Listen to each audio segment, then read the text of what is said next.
Bismillahirrahmanirrahim. Assalamualaikum warahmatullahi wabarakatuh.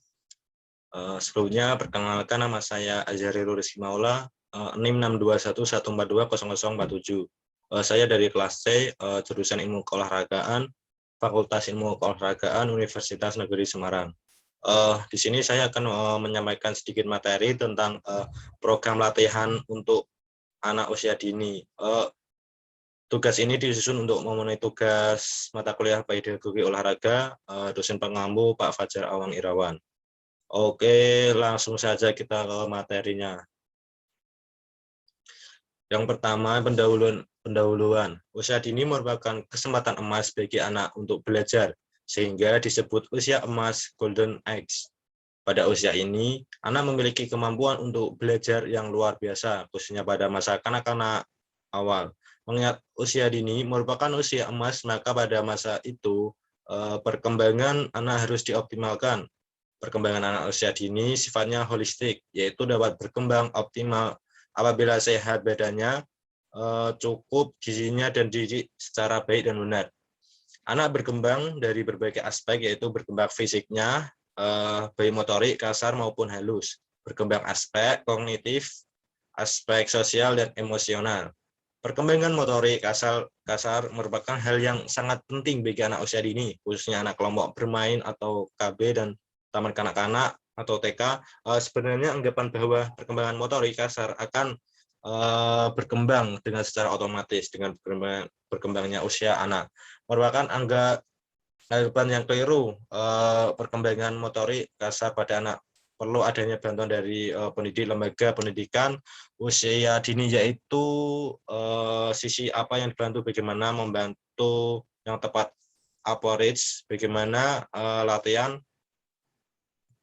usia dini, yaitu dari sisi apa yang dibantu, bagaimana membantu yang tepat atau approach, bagaimana jenis latihan anak sesuai dengan tahapan usia, dan bagaimana kegiatan fisik motorik yang sesuai, yang menyenangkan anak atau yang menyenangkan anak. Selanjutnya yaitu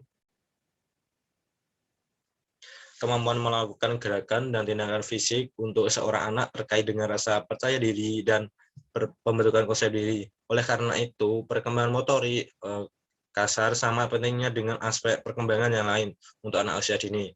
Kurikulum pendidikan taman kanak-kanak meliputi 6 aspek perkembangan, yakni moral dan nilai-nilai agama, sosial, emosional, sosial sampai emosional, dan kemandirian.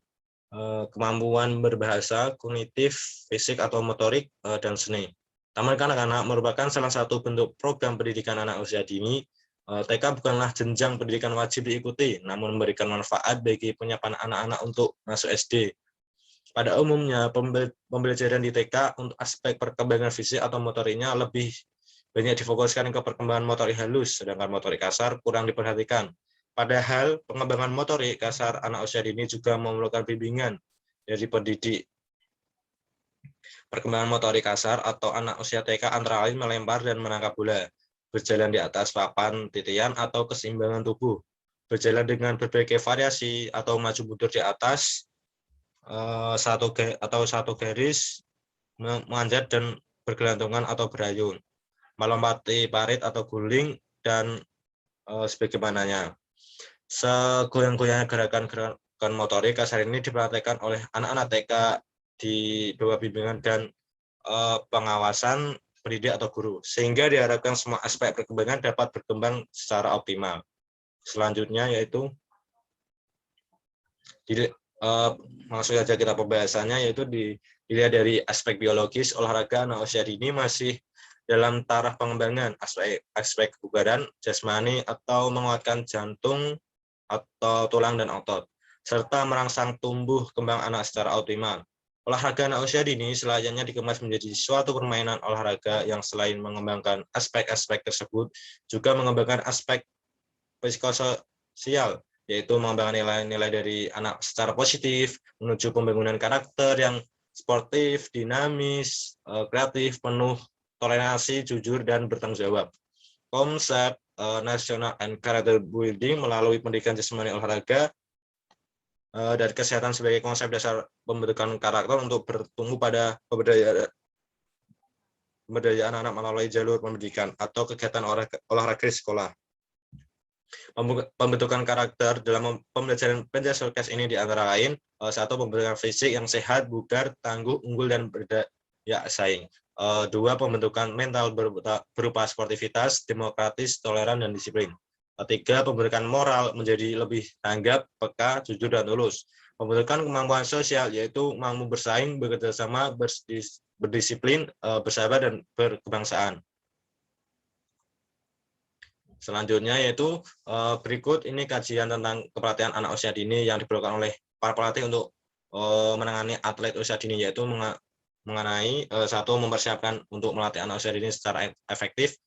Dua, memahami pelatih bahwa pelatih untuk anak usia dini bertujuan untuk memperoleh kesenangan, persahabatan atau memperoleh teman baru, perasaan nyaman, dan belajar ke teman baru. Tujuan tersebut dapat dicapai jika aktivitas olahraga kesesuaian dengan kebutuhan kemampuan anak. Tiga, memberikan gambaran tentang macam olahraga untuk anak-anak. Empat, memodifikasi olahraga. Selanjutnya yaitu aspek pertumbuhan dan perkembangan jasmani pada usia dini. Pertumbuhan dan perkembangan memiliki pengertian yang berbeda. Pertumbuhan mempunyai pengertian bertambahnya volume atau bukan organ tubuh. Sedangkan perkembangan adalah semakin meningkatnya fungsi organ-organ tubuh. Pengalaman yang diperoleh masa kanak-kanak tidak akan hilang, akan berpengaruh terhadap tingkah laku saat usia telah dewasa. Sebagai contoh, anak yang dilatih belajar keras sejak kecil, gigih meraih cita-cita, nanti setelah dewasa akan menjadi orang yang gigih, ulet, dan menjadi pekerja keras. Demikian juga sebaliknya, masa anak-anak dididik dengan kemanjaan, segalanya serba mudah dan enak, maka setelah dewasa sulit menjadi orang yang mandiri dan selalu bergantung pada orang lain. Menurut Eliawati, karakteristik anak usia dini yang menonjol dalam kaitannya dengan aktivitas belajar diantaranya adalah bersifat unik, egosentris, aktif, dan energik, eksploratif, dan berjiwa bertulang, ekspresi perilaku relatif, spontan, kaya, dan senang dengan fantasi atau daya khayal.